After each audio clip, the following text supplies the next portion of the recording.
When that HOA Karen tried to evict my sick wife from the lake cabin, she had no idea I owned the deed to their homes. But I'm getting ahead of myself.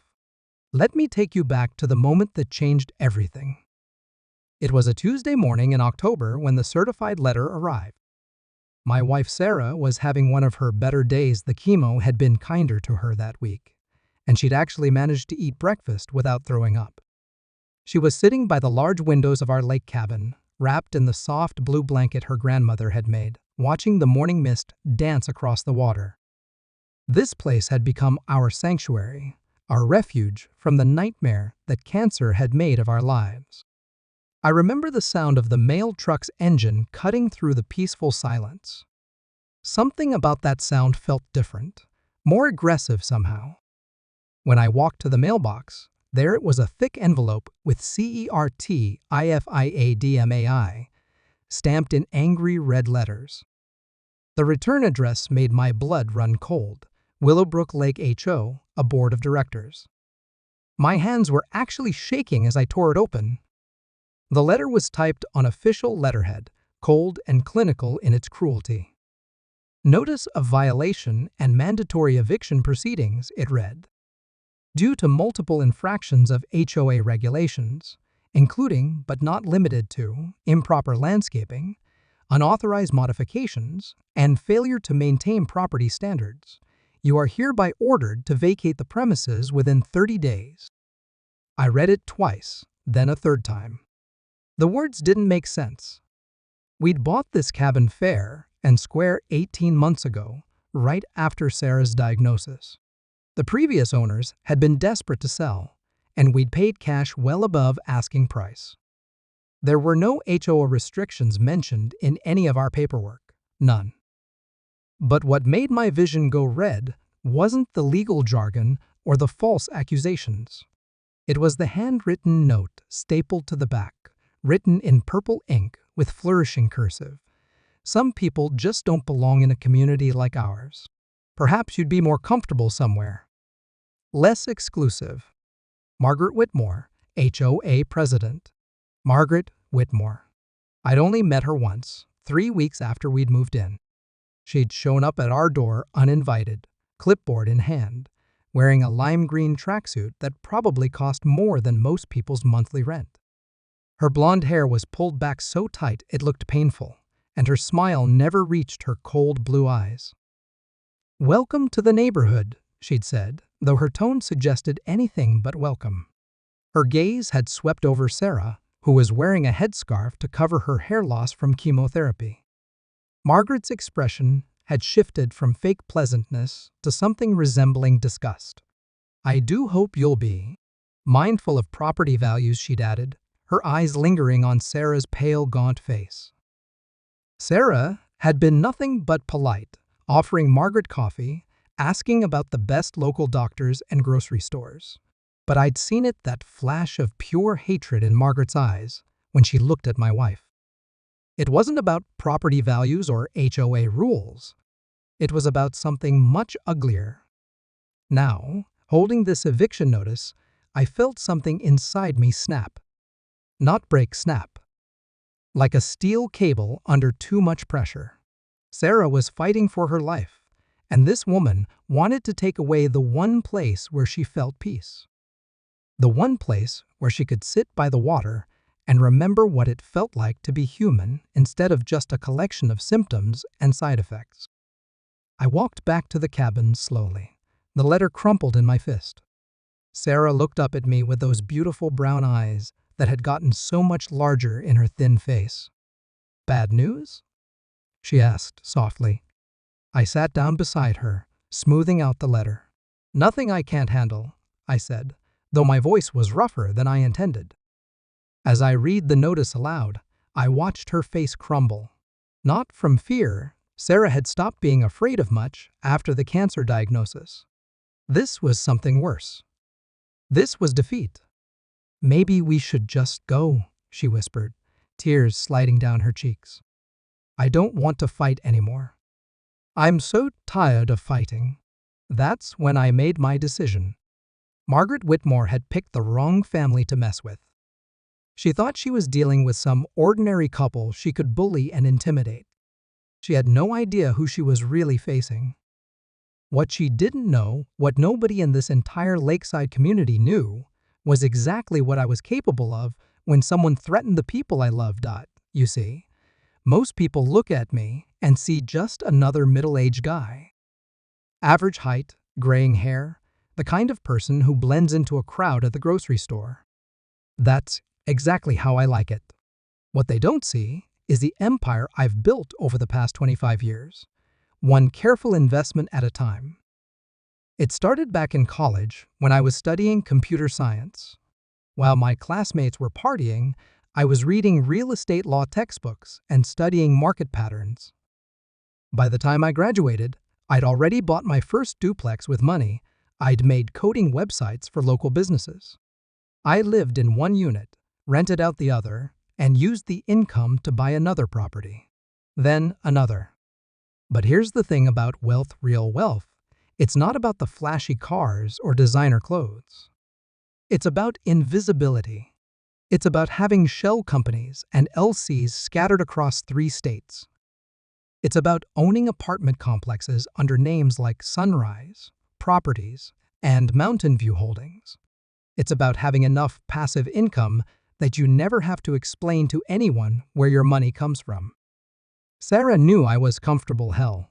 We'd paid cash for the lake cabin, but she didn't know the full extent of it. She thought I'd done well in tech consulting. The truth?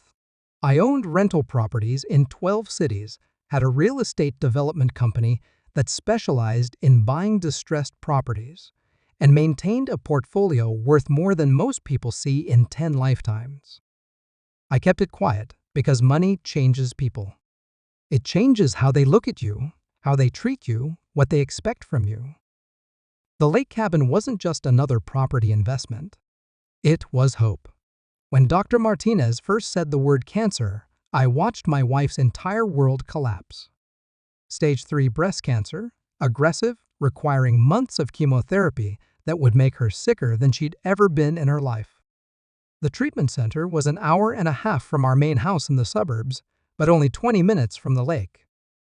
I'd found the cabin through a private listing. The owners were going through a messy divorce and needed to liquidate assets quickly. It was perfect. Peaceful. The bedroom had a view of the water, and there was a screened porch where Sarah could sit even on her worst days. The morning sunlight filtered through the trees just right, and the sound of lapping water seemed to calm the anxiety that had become her constant companion. Those first months at the cabin were precious in ways I can't adequately describe. Sarah would wake up nauseated from the chemo, but she'd force herself to walk down to the small dock behind our place. She'd sit there for hours, sometimes crying, sometimes just breathing. She said the water made her feel clean in a way that nothing else could anymore. "I can think here," she told me one evening, as we watched the sunset paint the lake orange and gold. "At home, everything reminds me that I'm sick. But here I can remember who I used to be." The cabin became more than just a retreat. It became the place where Sarah found the strength to keep fighting. It was where she decided to start painting again, something she hadn't done since college. Her first painting was of the view from our bedroom window, the lake at dawn with mist rising from the surface. It was beautiful and heartbreaking at the same time. She painted every day that she had the energy. Small watercolors at first, then larger canvases as her strength slowly returned. The spare bedroom became her studio, filled with landscapes of the lake in different seasons, different moods. She painted the way other people journal it was, how she processed what was happening to her body, her life, our future. The other neighbors mostly left us alone. We'd wave politely when we saw them, make small talk about the weather or the lake conditions. They seemed like decent people, retired teachers, a few young families with kids who spent summers there. Then Margaret Whitmore moved in 6 months ago. She'd bought the largest house on the lake, a massive stone and timber monstrosity that looked like it belonged in a gated community, not nestled among the modest cabins and cottages that gave our little community its charm. Within 2 weeks of moving in, she'd started circulating petitions about upgrading community standards and protecting property values. The first time she knocked on our door, Sarah was having a particularly rough day. The latest round of chemo had hit her hard, and she was weak, pale, wearing one of my old college sweatshirts and a soft hat to cover her hair loss. I saw Margaret's expression change the moment she laid eyes on my wife. It was subtle, just a slight tightening around her eyes, a barely perceptible step backward, but I caught it. "Oh," Margaret had said, her voice carefully neutral. "I was hoping to discuss some community improvement initiatives." Sarah, being Sarah, had invited her in for coffee. She'd even apologized for her appearance, explaining about the treatments in that self-deprecating way that broke my heart every single time. Margaret had accepted the coffee, but spent the entire conversation addressing her comments to me as if Sarah wasn't even there. Now, holding that eviction notice, I understood what had really happened. This wasn't about HOA violations or property standards. This was about a sick woman who didn't fit Margaret Whitmore's vision of the perfect lakeside community. This was about someone who thought she could use legal intimidation to force out people she deemed undesirable. She was about to learn just how wrong she was. The next morning, I called the number on the HOA letterhead. A saccharine voice answered on the second ring. "Willowbrook Lake HO, a Margaret speaking. How may I help you?" "This is David Chen from 247 Lakeshore Drive," I said, keeping my voice level. "I received your eviction notice yesterday, and I think there's been some kind of mistake."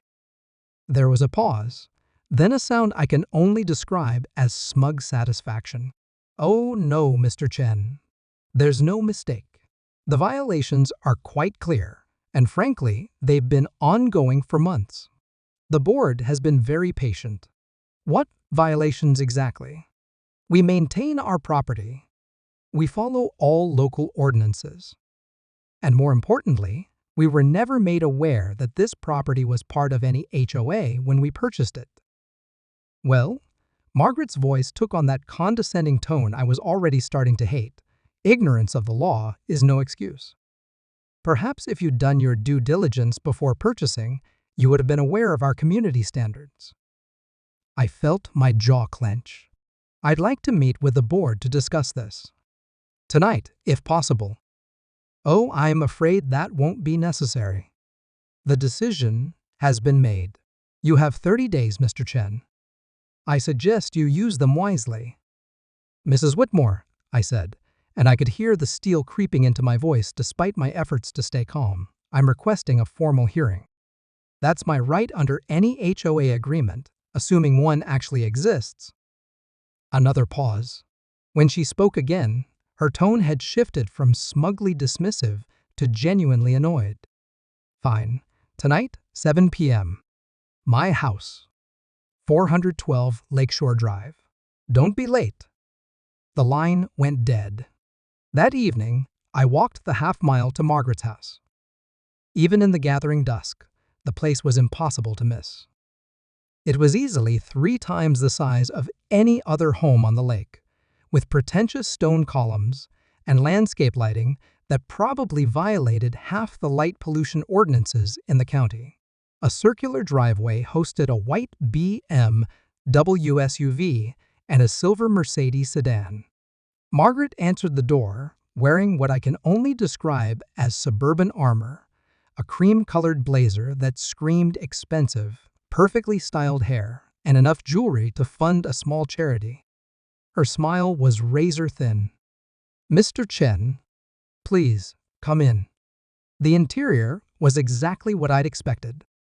All marble and leather, and the kind of furniture that looks uncomfortable on purpose. Everything was white or beige or cream, sterile as a hospital waiting room. Family photos lined the mantelpiece Margaret with various people at charity galas, golf tournaments, country club events. Not a single candid shot or moment of genuine joy in sight. The other board members are waiting in the study, she said, leading me through a hallway lined with abstract art that probably cost more than most people's cars. The study was another exercise in intimidation, dark wood paneling, leather-bound books that looked like they'd never been opened, and a massive desk that dominated the room. 3 people sat in chairs arranged in a semicircle. Margaret gestured for me to take the single chair facing them, like I was on trial. "Let me introduce the board," Margaret said, settling behind the desk like a queen on her throne. "This is Robert Hayes, our treasurer, Linda Morrison, secretary, and James Patterson, our compliance officer." They looked exactly like what you'd expect from an HOA board in an affluent lake community. Robert was probably 70, wearing a golf polo and that particular expression of mild hostility that retired suburban dads perfect after decades of middle management. Linda appeared to be in her 60s, with silver hair and the kind of forced smile that suggested she'd rather be anywhere else. James was younger, maybe 50, but he had the look of someone who'd been waiting his whole life for a tiny bit of authority to wield over other people. "Now then," Margaret began, opening a folder that was suspiciously thick for a property we'd owned for less than 2 years. "Let's discuss your violations." She began reading from a list that was clearly fabricated. Unauthorized landscaping modifications, we'd planted flowers in the existing beds. Failure to maintain property standards, our grass was apparently 2 inches too long on 3 separate occasions. Unauthorized structural modifications, we'd hung bird feeders from the existing hooks left by the previous owners. With each ridiculous accusation, I felt my anger building. But what really got to me was the way they were all looking at me. Not with the annoyance of people dealing with legitimate community issues, but with something that looked almost like disgust, as if my very presence in their community was offensive. "Furthermore," Margaret continued, her voice taking on that lecturing tone again, "there have been numerous complaints from neighbors about unsightly conditions." "What unsightly conditions?" Margaret's smile turned predatory. "Well, Mr. Chen, I think we all understand that certain medical situations can create an atmosphere that isn't conducive to the family-friendly environment we've worked so hard to maintain here." The room went dead silent. I stared at her, not quite believing what I'd just heard. "Are you referring to my wife's cancer treatment?" "Now, no one is unsympathetic to personal challenges," Robert jumped in, clearly uncomfortable with how blatant Margaret was being. "But we have to think about property values, community standards." "Community standards," I repeated slowly. "Let me make sure I understand this correctly. You're trying to evict us because my wife has cancer." "We're trying to maintain the character of our neighborhood," James said, speaking for the first time. His voice was nasal and defensive. "This is a family community. When people buy here, they expect certain standards." I stood up. All 4 of them tensed, as if they expected me to start shouting or throwing furniture. Instead, I kept my voice perfectly calm. "Show me the HOA agreement that we allegedly signed when we purchased our property." Margaret shuffled through her papers. "Well, the agreement is implicit when you purchase property in a deed-restricted community." "Show me the deed restrictions." More shuffling. "The previous owners should have disclosed." "The previous owners disclosed nothing because there was nothing to disclose." "There is no HOA agreement. There are no deed restrictions. What you've done here is created a fake HOA to harass people you don't want in your neighborhood." Margaret's mask finally slipped. Her face flushed red, and when she spoke, her voice was sharp enough to cut glass. "Listen to me very carefully, Mr. Chen. I don't care what papers you have or don't have. I don't care what you think your rights are. This community was perfect before you brought your situation here. We will not allow our property values to be destroyed because you chose to buy somewhere you don't belong." She stood up, leaning across her desk toward me. "You have 30 days. Use them, or I'll make your lives so miserable you'll be begging to leave." I looked at each of them one more time. 4 people so consumed with their own sense of superiority that they thought they could terrorize a cancer patient out of her home. 4 people who had no idea what they'd just started. "Mrs. Whitmore," I said, my voice still perfectly calm, "you've just made the biggest mistake of your life." I walked out, leaving them sitting in their fake boardroom, probably feeling very pleased with themselves. They thought they'd intimidated me. They thought I was just another victim they could bully into submission. They were about to learn exactly how wrong they were. The harassment started the very next day. I was helping Sarah with her morning medication when I heard the sound of a camera clicking outside our bedroom window. I looked out and saw James Patterson standing at the edge of our property line, taking photos of our flower beds with a professional-looking camera. "What's he doing?" Sarah asked, her voice already tight with anxiety. "Nothing important," I said, but my hands were clenched into fists. I walked outside, and James immediately started backing toward his car. "Just documenting ongoing violations for our records," he called out, his voice trying for authority but landing somewhere closer to nervous excitement. "Get off my property," I said simply. "I'm on public easement," he replied, but he was already climbing into his Toyota Camry. As he drove away, he rolled down his window and shouted, "30 days, Chen!" That was just the beginning. Over the next week, they launched what could only be described as a psychological warfare campaign. Margaret filed noise complaints with the county sheriff's office, claiming we were running some kind of illegal business out of our home. When Deputy Rodriguez showed up to investigate, he found Sarah painting watercolors on the screened porch. "Ma'am, we received reports of excessive noise, possible construction activity," he said, clearly embarrassed to be there. Sarah looked up from her painting of a blue heron, her headscarf slightly askew, and managed a weak smile. "Officer, the loudest thing we do here is run the coffee maker." Deputy Rodriguez spent about 30 seconds looking around our peaceful property before apologizing and leaving. But the complaint stayed on record, which was exactly what Margaret wanted. Next came the property inspections. Linda Morrison would show up at random times with a clipboard and camera, claiming she was conducting routine community assessments. She'd walk slowly around our property, taking notes about our lawn height, the placement of our garden gnome, the fact that we'd left Sarah's easel on the porch overnight. "This isn't an HOA," I told her during one of these surprise visits. "You have no authority here." Linda gave me that same uncomfortable smile I'd seen in Margaret's study. "Mr. Chen, I'm simply documenting the current state of properties in our neighborhood. For insurance purposes, you understand?" But the worst part was what it was doing to Sarah. She'd been making real progress, gaining weight, getting her strength back. Now she barely wanted to leave the house.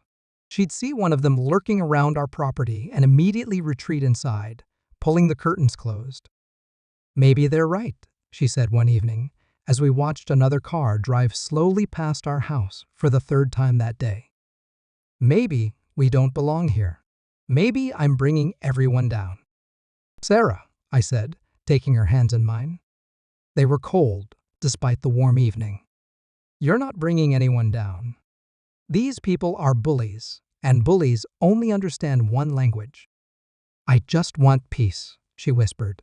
"I want to paint and watch the lake and not worry about someone judging whether I'm sick enough or healthy enough or good enough for their stupid neighborhood." That night, I lay awake listening to her breathing, feeling the weight of her exhaustion and fear pressing down on both of us. Margaret Whitmore and her little gang of suburban terrorists were slowly destroying the one place where my wife had found healing. They were taking away her sanctuary because they didn't like the way cancer looked in their perfect little community. The escalation came in week 2. I was at the grocery store picking up Sarah's prescriptions when my phone rang. It was Sarah, and I could hear the panic in her voice before she even spoke. "David, you need to come home. Now." I broke every speed limit getting back to the cabin. When I pulled into our driveway, I found Sarah standing on the porch, holding a piece of paper and shaking. There was a white pickup truck parked in our driveway behind her car, and a man in coveralls was walking around our property with some kind of measuring device. "What's going on?" I demanded, getting out of my car. The man looked up. He was probably in his 40s, sunburned and uncomfortable. "You, the homeowner?" "I'm with Miller County Code Enforcement. We received a complaint about possible septic violations on this property." I looked at the paper Sarah was holding. It was an official notice requiring us to allow an immediate inspection of our septic system, water lines, and electrical connections. The complaint had been filed by a concerned citizen reporting suspicious odors and possible environmental hazards. "This is harassment," I said. The inspector shrugged. "Sir, I just respond to complaints. Someone reported concerns about groundwater contamination. I have to check it out." It took him 3 hours to inspect our perfectly functional septic system, during which time Sarah had to stay inside because the stress was making her nauseous. When he finally finished, he confirmed what we already knew: there was absolutely nothing wrong with our property. "Sorry for the inconvenience," he said, packing up his equipment. "Someone really wanted this place checked out. Called the office 5 times this week." That evening, I sat on our dock and watched the sun set over the lake, trying to control the rage that was building inside me like a pressure cooker. Margaret and her cronies were escalating their campaign because they thought they were winning. They thought they'd found people they could terrorize with impunity. My phone buzzed with a text message from an unknown number. "Still have 18 days left. Tick-tock. A concerned neighbor."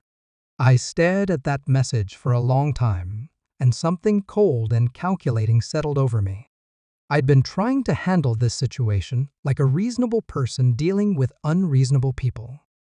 I'd been appealing to their better nature, assuming they had one. I'd been playing defense when what this situation called for was overwhelming offense. These people wanted a war. Fine. They had no idea who they were fighting, but they were about to find out. While they'd been playing their petty harassment games, I'd been quietly gathering information.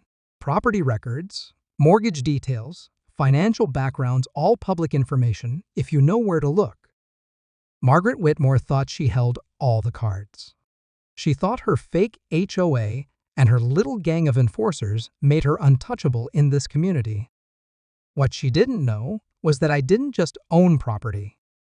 I owned the right kind of property, the kind that came with certain leverage.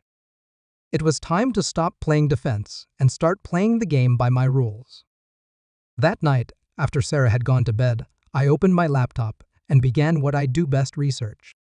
But this wasn't casual internet browsing. This was the kind of deep dive investigation that had made me wealthy in the first place. You don't build a real estate empire without learning how to uncover every detail about properties, owners, and financial vulnerabilities. I started with the obvious property records for Margaret Whitmore and her little board of directors. What I found was fascinating. Margaret's house, that ostentatious monument to suburban excess, wasn't owned by Margaret at all. It was owned by something called Whitmore Family Trust, which was managed by a company called Lakeside Properties, LLC. Robert Hayes, the treasurer who'd sat there smugly while Margaret threatened us. His modest ranch house was mortgaged through a company called Premier Property Management. Linda Morrison's cottage was owned by Morrison Holdings. And James Patterson, our wannabe compliance officer, rented his place from Sunset Real Estate Ventures. Now, here's what made me smile as I dug deeper into these corporate structures. In the real estate world, shell companies and management firms are common. They provide tax advantages, liability protection, and privacy. But they also create opportunities for people who understand how the system works. I spent the next 3 days making phone calls. Not angry confrontational calls, but professional inquiries. I called banks, property management companies, and private lenders. I spoke to real estate attorneys and commercial brokers. I used connections I'd built over 25 years in the business, people who owed me favors, people who trusted my judgment, people who knew that when David Chen called with a business proposition, it was usually worth listening to. By Friday morning, I had a complete picture of the financial landscape around Willowbrook Lake. More importantly, I had options. Lots of options. Lakeside Properties LLC was owned by a small regional development company that was struggling with cash flow problems. They'd leveraged heavily to buy lake properties during the boom years and were now underwater on several investments. A quick conversation with their CFO revealed they were actively looking for buyers who could purchase their property management contracts. Premier Property Management was a family business run by an elderly couple who wanted to retire but couldn't find buyers for their small portfolio of rental properties. They'd been trying to sell for 2 years without success. Morrison Holdings was actually just Linda Morrison's maiden name corporation, a simple tax shelter that held her cottage while she paid herself rent. Clever, but it made the property vulnerable to certain kinds of financial pressure. And Sunset Real Estate Ventures? That was the most interesting discovery of all. They owned not just James Patterson's house, but 6 other properties around the lake. The company was owned by a man named Marcus Webb, who lived in the state capital and had never even seen most of his properties. He'd bought them as investments during the real estate crash, planning to flip them when values recovered. 10 years later, he was tired of being a long-distance landlord. On Saturday morning, while Margaret and her gang were probably planning their next harassment campaign, I made 4 phone calls that changed everything. The first call was to Marcus Webb. I introduced myself as a private investor interested in acquiring rental properties in the lake region. We had a very pleasant conversation about his portfolio, his challenges with property management, and his timeline for liquidation. By the end of the call, he'd agreed to sell me his entire Willowbrook Lake portfolio, 6 properties, including James Patterson's house, for a price that was fair but firm. The second call was to Premier Property Management. The elderly couple who owned it were delighted to hear from someone who actually wanted to purchase their property management contracts instead of just individual properties. We agreed on a price that would let them retire comfortably while giving me control over Robert Hayes's mortgage and rental situation. The third call was to my attorney, Marcus Goldman, who'd been handling my real estate acquisitions for 15 years. I explained the situation, all of it, including the harassment campaign against Sarah, and asked him to prepare the paperwork for multiple property acquisitions. Marcus had seen me make aggressive moves before, but never anything quite like this. "David," he said, "you're essentially buying control over these people's housing situations. That's nuclear-level retaliation for an HOA dispute. Marcus, they tried to evict my cancer patient wife from her healing sanctuary using a fake HOA and fabricated violations. They're harassing us with false code enforcement complaints and intimidation tactics. This isn't an HOA dispute. This is psychological warfare against a sick woman." There was a pause. Marcus had met Sarah several times over the years. He knew what she was going through. "How do you want to handle the transfers?" Quietly. "Shell companies. I want everything legal and bulletproof, but I want it invisible until the moment I choose to reveal it." The fourth call was the most satisfying. I contacted a real estate attorney in the state capital who specialized in landlord-tenant law. I wanted to understand exactly what rights and responsibilities came with my pending property acquisitions. I needed to know every legal avenue available to me as a property owner and landlord. What I learned was beautifully simple. As a property owner, I could choose not to renew lease agreements. I could require property inspections. I could modify rental terms within legal boundaries. I could enforce maintenance standards that previous landlords had ignored. I could do everything Margaret and her fake HOA had been trying to do to us, except I could do it legally, because I would actually own the properties. By Sunday evening, I had cashier's checks prepared and purchase agreements ready to sign. My shell companies Lakeview Investments and Mountain Properties Group were established and funded. My attorney had prepared all the paperwork for immediate property transfers. Margaret Whitmore and her little gang of suburban terrorists thought they were squeezing us out of the neighborhood through intimidation and harassment. What they didn't realize was that they'd just convinced me to buy the neighborhood out from under them. Monday morning, I was going to start making acquisitions. By the end of the week, I would own or control the housing situations of every single person who tried to force my sick wife from her sanctuary. They wanted to play property games? Fine. But they were about to learn the difference between pretending to have power and actually owning it. The property acquisitions took exactly 4 days. By Thursday afternoon, I owned James Patterson's house through Sunset Real Estate Ventures, controlled Robert Hayes' mortgage through Premier Property Management, and had purchased the management contract for Margaret's property through Lakeside Properties, LLC. Linda Morrison's situation required a different approach, a simple but devastating letter from my attorney regarding tax implications of her shell company structure. But I wasn't ready to reveal my hand yet. I wanted them all in one room when their world collapsed. Friday morning, I called Margaret's house. That same saccharine voice answered, though now it carried an undertone of smugness that made my teeth ache. Willowbrook Lake HOA Margaret speaking. Mrs. Whitmore, this is David Chen. I'd like to call for an emergency board meeting tonight. I have some new information about our property situation that I think you'll find enlightening. There was a pause, and I could practically hear her smile. Oh, Mr. Chen, how wonderful. Have you finally come to your senses? Are we discussing your voluntary departure? Let's just say I have a proposal that will resolve our conflict permanently. Excellent. 7 p.m. my house. The full board will be present to hear your surrender. Perfect. I'll see you then. I spent the rest of the day preparing. I printed out property deeds, mortgage documents, rental agreements, and management contracts. I organized everything into neat folders, one for each board member. Sarah watched me work from the living room, painting another watercolor of the lake. You're up to something, she said, not looking up from her canvas. Just getting ready for tonight's meeting.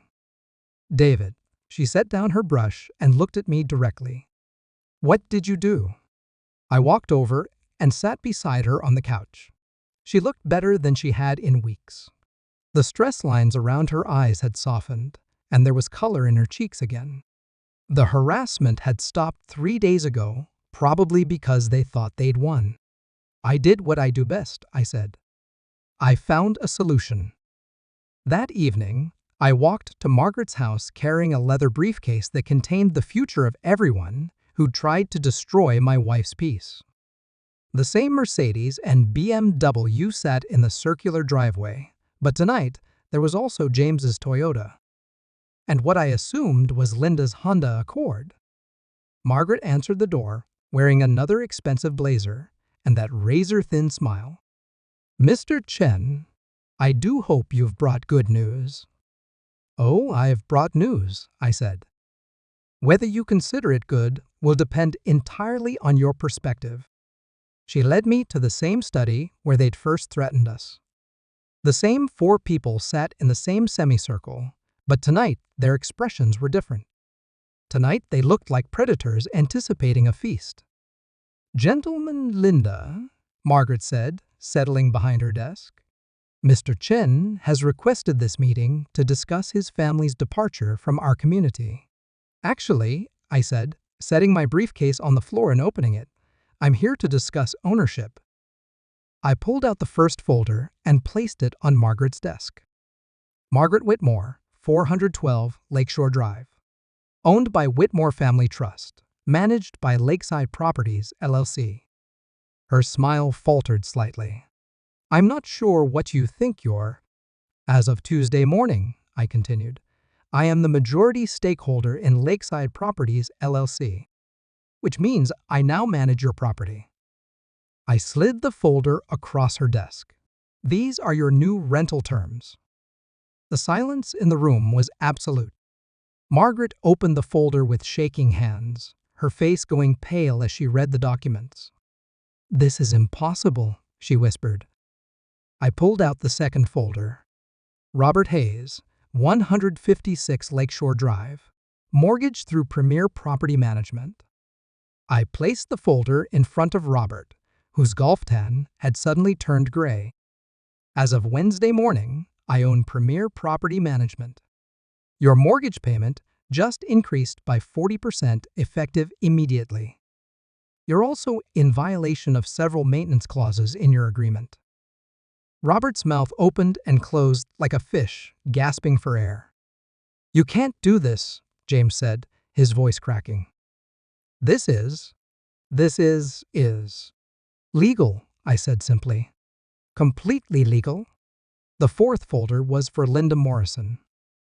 Linda, your tax shelter corporation is about to face an IRS audit regarding improper rental deductions and shell company violations. Unless, of course, you'd prefer to dissolve Morrison Holdings immediately and deed your property to a more legitimate entity. Linda looked like she was about to vomit. I stood up and looked around the room at their shocked faces. These four people who had terrorized my sick wife, who had tried to force us from our home with fake authority and manufactured violations, who had made Sarah question whether she deserved to exist in their perfect community. Now, I said, my voice carrying the kind of quiet authority that comes from actually holding power instead of just pretending to have it, let's discuss the new community standards. Margaret finally found her voice. You can't do this. We'll sue you. We'll fight this in court. I left them sitting in that sterile study, surrounded by their expensive furniture and meaningless status symbols, finally understanding what real power looked like. For the first time in weeks, I walked home with a smile on my face. I should have known Margaret Whitmore wouldn't go quietly. The first attempt at retaliation came Saturday morning. I was making breakfast when I heard shouting outside. Through the kitchen window, I could see Margaret marching across our lawn, still in her bathrobe, waving a piece of paper above her head like a battle flag. Chen, she screamed. Get out here. We need to talk. Sarah looked up from her morning tea, alarmed. Should I call the police? No, I said, setting down the spatula. Let me handle this. I walked outside to find Margaret standing in the middle of our flower bed, trampling the marigolds that Sarah had planted during her better days. Her hair was disheveled, her makeup smeared, and there was something wild in her eyes that I recognized from cornered animals. You think you're so smart, she snarled, jabbing the paper toward my face. You think you can just buy your way out of this? I've been talking to lawyers all night. What you did is extortion. It's blackmail. It's business, I said calmly. You tried to evict us using a fake HOA. I bought the properties you live on using real money. One of these things is legal. I'll destroy you, she hissed. I have connections. I have influence. Do you know who my husband is? Do you know what he does? I pulled out my phone and started recording. Please tell me about your husband's connections. Tell me how you're planning to use his influence to retaliate against someone who legally purchased property. The recording light seemed to snap her back to some semblance of sanity. She took a step back, suddenly aware that she was trespassing on our property while making threats. This isn't over, she said, but the fire had gone out of her voice. Yes, it is, I replied. Your lease payment is due Monday. Your new maintenance requirements are outlined in the folder I gave you. I suggest you read them carefully." She turned and stalked back toward her house, but not before deliberately stepping on more of Sarah's flowers. That afternoon, Robert Hayes showed up at our door. Unlike Margaret, he'd clearly tried to maintain some dignity. He was dressed in slacks and a button-down shirt, and he knocked politely instead of screaming on our lawn. "Mr. Chen," he said when I answered, "could we talk? Man to man?" I invited him into our living room. Sarah was napping, so we spoke in low voices. "Look," Robert said, perching uncomfortably on the edge of our couch. "I know we got off on the wrong foot. Maybe Margaret got a little overzealous. But we're neighbors. Surely we can work something out." "What kind of something?" I asked. "Well, you're a businessman. You understand negotiation. What if we could come to some kind of accommodation? Maybe reduce these new payment terms in exchange for, well, for leaving your family alone." I studied his face. He was scared, but he was also calculating. Still trying to find an angle, still looking for a way to maintain some control over the situation. "Robert," I said, 3 weeks ago, "you sat in Margaret's study while she told me that my wife's cancer created unsightly conditions that violated your community standards. You want to negotiate now?" His face reddened. "I never said. I mean, Margaret can be direct, but you said you had to think about property values when people like us brought our medical situations into your community." I remember every word. Robert shifted uncomfortably. "Look, we were just trying to maintain." "Get out," I said quietly. "Your mortgage payment is due Monday. Pay it or don't. I honestly don't care which option you choose." But it was James Patterson who provided the most entertainment. Tuesday evening, he showed up at our door with a U-Haul truck and 2 guys who looked like they'd been hired off a street corner. I watched through our front window as they loaded furniture and boxes with the kind of frantic urgency usually reserved for fleeing natural disasters. James kept glancing toward our house, probably hoping I'd come out and gloat, or maybe offer to let him stay. Instead, I made popcorn. "What are you doing?" Sarah asked, joining me at the window. "Watching the eviction," I said, offering her the bowl. "Want some entertainment with your evening medication?" She took a handful of popcorn and settled beside me. For the first time since this whole nightmare started, she laughed. Actually laughed. "He looks like he's running from the police," she said. "He's running from something much worse," I replied. "He's running from consequences." The truck was loaded within 2 hours. As James climbed into the passenger seat, he looked directly at our house and gave us a gesture that was both obscene and utterly impotent. Sarah waved back cheerfully. Linda Morrison lasted until Thursday. I found her letter of surrender, slipped under our door Wednesday night, a formal dissolution of her shell company and an offer to sell her cottage directly to me at below market value. She included a handwritten note apologizing for any misunderstandings and expressing her hopes that we could move forward as good neighbors. Too little, too late. By Thursday evening, her moving van was pulling out of the driveway. Margaret held out the longest. She paid her first month's rent under the new terms, probably hoping her lawyer could find some loophole or technicality that would save her. She lasted until Friday, when my property management company informed her that her rental application had been reviewed and rejected due to previous harassment of other tenants. I watched from our deck as the moving trucks loaded up her white furniture and pretentious art collection. She spent the entire day standing in her circular driveway, barking orders at the movers while wearing another one of those expensive blazers, as if maintaining her appearance could somehow maintain her dignity. As the last truck pulled away, she walked to the end of our driveway. She didn't trespass this time, just stood at the property line looking up at our house. I stepped off the deck and walked down to meet her. "You've won," she said. Her voice was flat, defeated. The arrogance was gone, replaced by something that looked almost like disbelief. "Are you satisfied?" "No," I said. "I'm not satisfied. I'm resolved." "There's a difference." She stared at me for a long moment, and I could see her trying to understand how her perfect little world had collapsed so completely. "You destroyed 4 families to protect one," she said finally. "No," I replied. "You destroyed 4 families when you chose to attack mine. I just made sure you experienced the consequences."